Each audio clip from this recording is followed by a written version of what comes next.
I miei cervelli sono fatti da cavi riciclati e quindi c'è anche questo tema ecologico che, a quanto mi pare, è anche molto inerente a Volvo.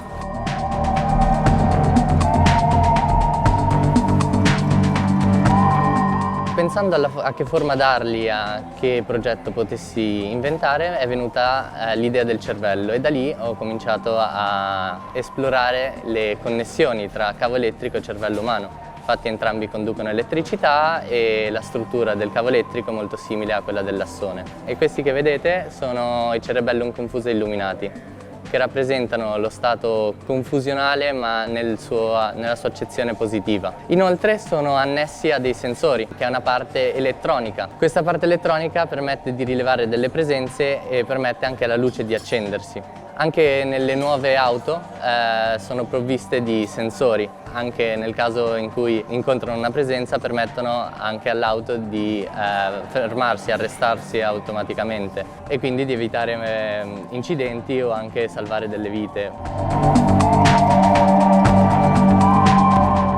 Per Volvo Studio ho portato due opere, ossia la proiezione ortogonale delle polveri e la proiezione ortogonale delle polveri animata. È una GIF molto semplice dell'opera che ho presentato per la mostra, in occasione della mostra. Pensando al tema della sicurezza, la proiezione ortogonale delle polveri non rappresenta esattamente la sicurezza delle persone, ma anzi, in antitesi in realtà a quello che è il tema, all'insicurezza che si può provare davanti a qualcosa di sconosciuto. La sicurezza in questo lavoro sta nella volontà umana, nella maniera più assoluta, di voler misurare tutte le cose, anche la polvere se necessaria.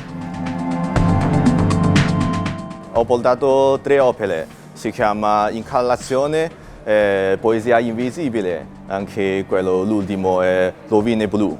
Secondo me è un tradizionale, quello religione per gli uomini è molto importante, soprattutto in questo periodo. Quindi per me è molto interessa è una fusione tra tradizione e tecnologia. Questo è una cosa interessante, quindi di questi lavori qua voglio esprimere questo.